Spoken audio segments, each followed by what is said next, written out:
Alex and Jamie here to report to you about contract negotiations we had this week, Wednesday, December 9th. I wish we could report that management was filled with the Christmas spirit and was willing to have real and tangible conversation about our requests. I wish that they had shown their human side. Of course they didn't.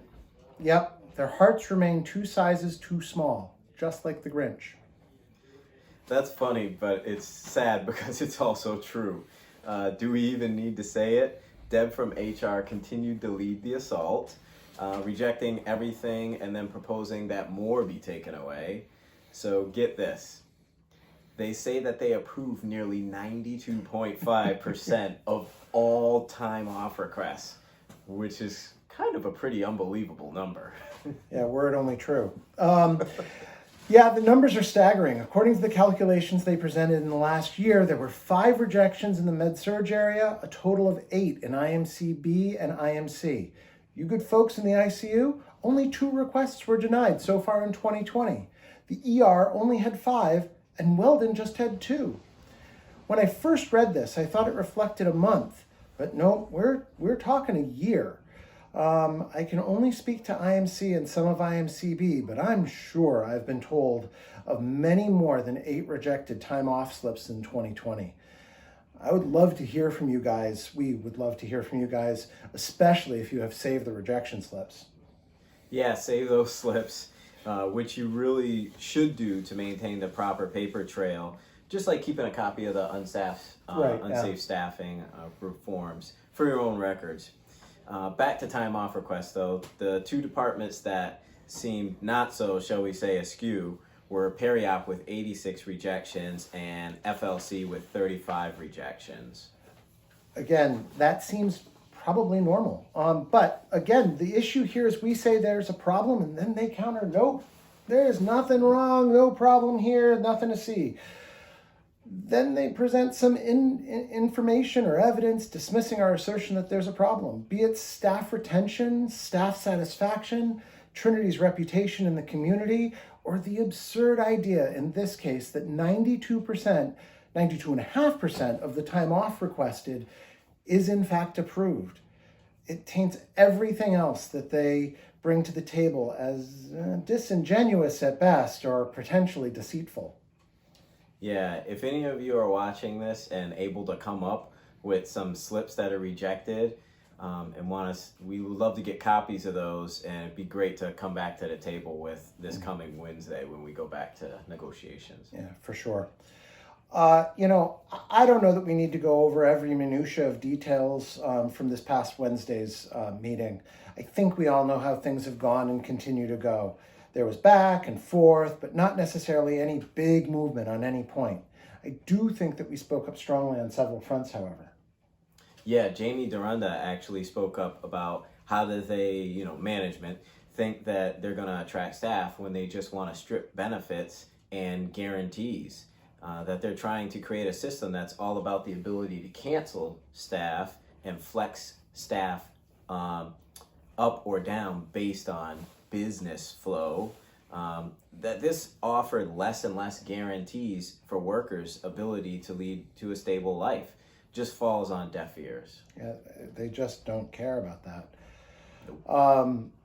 Jersey from ICU, this is an inside joke, but all hail Jersey, gave an interesting analysis. The estimated cost of training and onboarding a nurse is in the $50,000 range. If you take that and looked at the 70 plus nurses that we lose in just in any given year, it seems, that adds up to an annual cost range in like $4 million a year. If we were able to retain staff with benefits and improved conditions, those costs could be saved. But they don't think we have a retention problem. Lynn and I spoke up when management asserted that they were bending over backwards to promote patient safety. To which Lynn responded she had acquired COVID from a patient that was improperly placed in a bed. I confirmed that had happened too many times to just be an oops here and there. She literally said, human error. Yes. That was Darlene, right? Yeah, Darlene. Yeah. Meant us. Yeah, right. This ranks up there with you do not get COVID at work because of the abundance of PPE and training. So if you do get it, the problem must be something that you did. Right. So again, we're going to have another meeting next week, Wednesday on the 16th. The important piece of this is after that meeting, there'll be an all-member Zoom meeting at 5:30. Please make every effort to attend and be able to figure out where we stand. There will then be a break in the meetings till January. During that break, Alex and I have some plans to do some short videos for you guys to watch.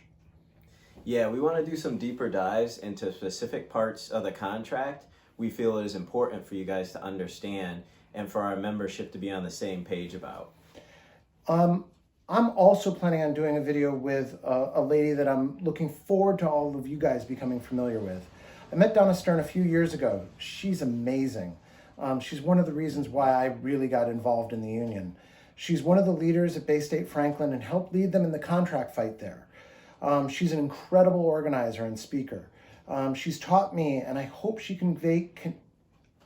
has taught me, and I hope she can convey to you the importance of organization, of speaking out together, standing out together, how those types of organized public protests can move the needle in our favor, that it's possible to shame these Grinches into yielding into the face of public scrutiny.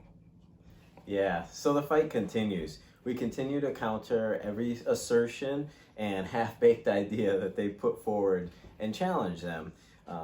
Just because we're coming to the end of the year, it is really important for you guys to know that the contract continues to stand and exist until we get a new contract.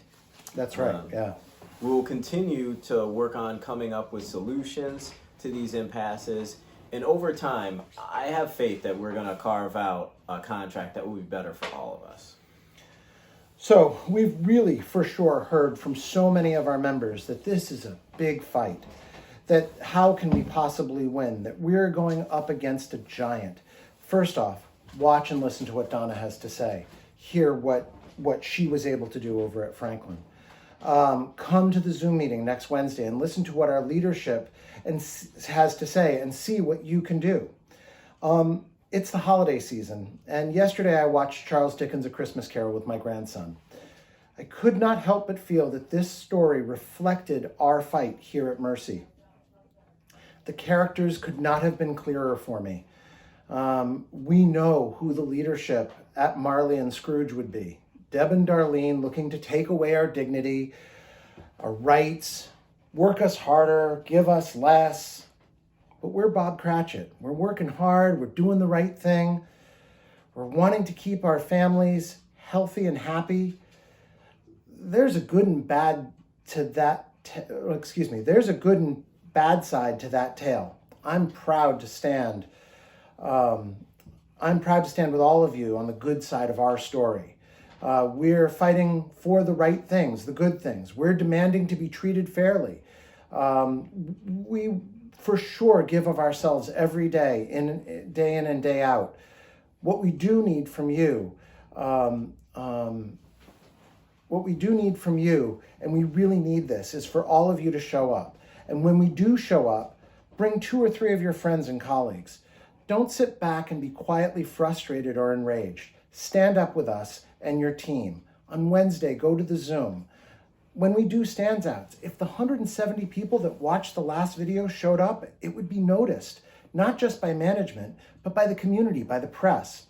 Talk to your colleagues, let them know that this is important, get them involved. When you guys show up, it makes a difference. Think about any movement that has happened in your lives.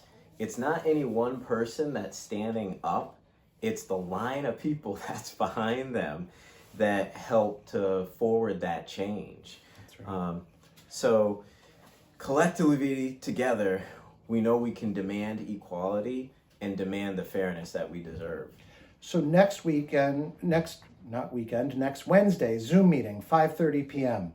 The codes for the Zoom will be on flyers around the hospital and on the Mercy M&A Facebook page. Get folks involved. And remember, say it with me, we are stronger together. Thank you very much.